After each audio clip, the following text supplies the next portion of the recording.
Start Saving, Henry by Nancy Carlson.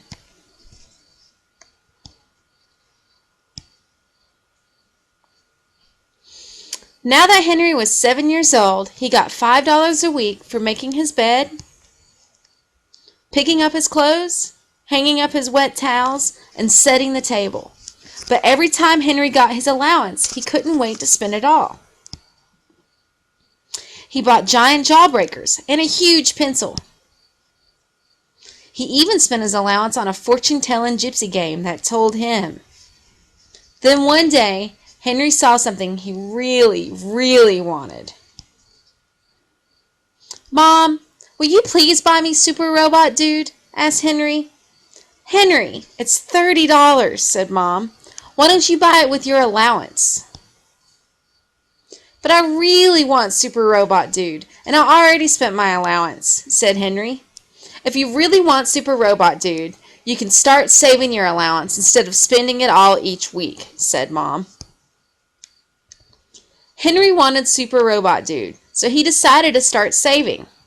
After 2 weeks, he had $10. "Only 20 more to go," said Henry. But then, Henry had to have the latest Super Frog comic. He was down to $5.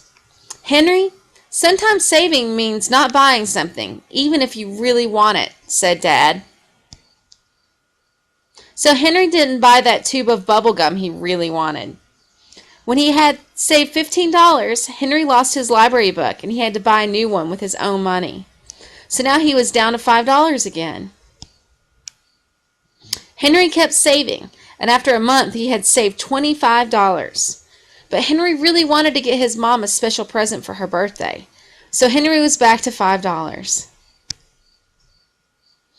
"I'll never save enough money for Super Robot Dude," said Henry. Henry still kept saving, and one day when he had almost $30, Mom said, "Look who's come to visit." "Yippee! It's Grandma," said Henry. "I have a surprise for you two," said Grandma. "Oh boy, Super Robot Dude," said Henry. "It's just what I've been saving for." "Now what will you do with all the money you saved?" asked Henry's mom. "Well, first let's all go for ice cream." "My treat! Then I think I'll keep saving because you never know when you're going to need a little cash." "Soon you will be married." "Hey, I'm only 7 years old," Henry said.